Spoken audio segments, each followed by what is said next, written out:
What's going on, guys? Welcome back to a brand new video. I'm BRAVExHERO, and today I got a special video for you guys. It's going to be a video centered around dealing bonus damage. We're going to find 3 different ways of dealing bonus damage, which can be done on all characters. So keep that in mind. This will work on hunters, warlocks, and titans. So majority of the footage you will be seeing me on my hunter, but again, it's because I main hunter class.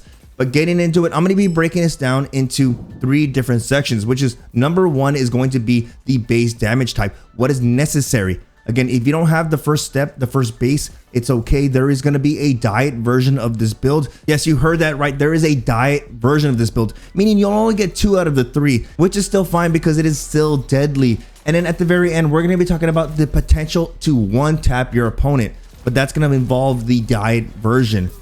But getting into what is necessary. If you haven't stepped into the Crucible, then you don't know that 120 RPM hand cannons, the high impact hand cannons, they're running the Crucible right now. So if you step into the Crucible, that's all you're gonna get killed by. So this build is gonna revolve around 120 RPM hand cannons, which are gonna be the True Prophecy, Cromel's Dagger, and the new Steady Hand. Keep in mind that if you are going into non-light leveled activities, meaning normal Crucible, you can still get away with weapons such as the Agamit and the Duke, which are still very powerful in normal Crucible. But getting into it, with all of these high impact hand cannons, what are the necessary perks?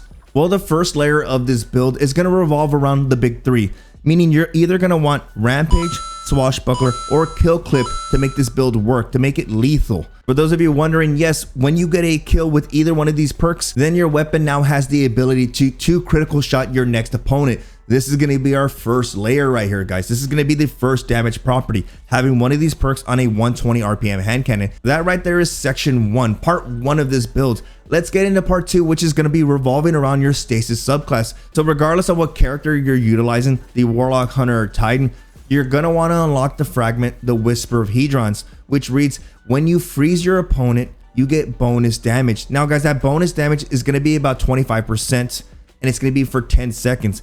Keep in mind that you do not have to kill your opponent. You just have to freeze them. As you can tell in the footage in the background, when I freeze my opponent, as soon as they're frozen, at that very moment, I have damage boosting properties. Now, let me explain how this is going to work, because I can just tell you where Whisper of Hedrons, and it do nothing for you if you're using Dustfield or the Shatter Wall, right?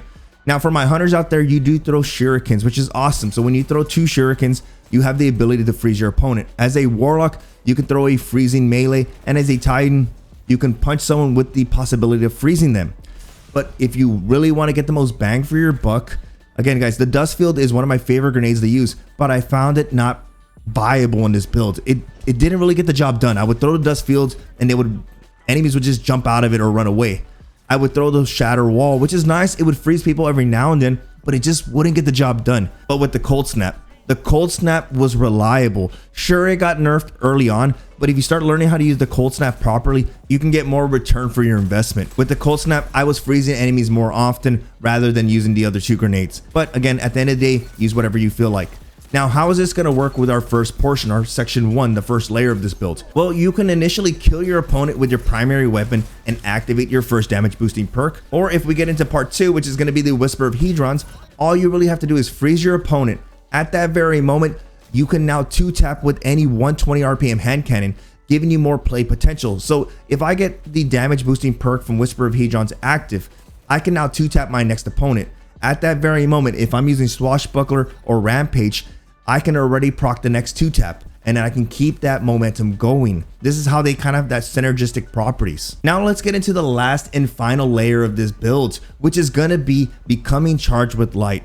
Now for this right here, I'm not going to get too in-depth with this Charge of Light build because I did make a video 3 days ago on pretty much an overview for PvP on how to use PvP mods. But the TLDR of that video is essentially you're going to want to use the mod High Energy Fire, which is going to give you a 20% damage boost when you are charged with light. Now, the best way to go about charging yourself with light with this build is you're going to want to run Charge Harvester, Taking Charge, and Stacks on Stacks. Now, how does this all correlate back into our first and second layer? Well, for those of you who don't know, when you become charged with light, your high impact hand cannon now has the potential to 2 critical shot any opponent. That's simple, guys.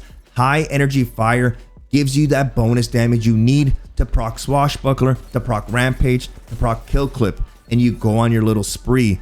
As you can tell, all three of these different damage boosting perks can correlate with each other. They have so much synergistic properties. Now let me get into the diet version of this one, which is essentially going to be utilizing a 120 RPM hand cannon without a damage boosting perk like Swashbuckler or Kill Clip or Rampage. So in my personal opinion, if you want a good 120, you might want to utilize the Sturm, which is probably the most user-friendly gun in the game. Now again, how does this all work? It's very simple. You freeze your opponent. Now the Sturm has 2-tap potential. You become charged with light. Now the Sturm has 2-tap potential. But hold it. Someone mentioned at the beginning of this video that there was a version of this build on steroids. Now I wouldn't lie to you guys. There is a version of this build on steroids, which is going to involve the Sturm and the Drang. And this one's very simple to put together. You're going to want to run all the same mods. The Whisper of Hedrons, you're going to want to run Taking Charge, High Energy Fire. But this is where it gets good. When you get a kill with the Drang, you are now filling your Sturm with a bonus damage shot. With that bonus damage shot already in your Sturm, you can tell it's a Sturm overcharge. All you have to do is activate Whisper of Hedrons or become charged with light. By doing either one of those, your Sturm now can do massive damage to the head. You can literally one-shot somebody to the head easily. Overall, guys, I've had a blast utilizing this build. I got so many kills. The time I got this steady hand to drop for me, I put it all together with this build, and I put about 300 kills in one night with that steady hand in the Crucible. In one night, about 300 kills. Guys, it is nuts. With that, thank you so much for watching. If you guys like videos like this, guys, I went off the cuff here. I didn't script anything. I just flowed with it. If you guys like this video, do me a huge favor and hit that like button. And if you're new to the channel, then hit that subscribe button, guys. And turn on all bell notifications because you'll get notified when I post videos. I'm posting about 3 to 4 a week, so get used to it. With that, you guys have a good one, and I'll see you in the next video.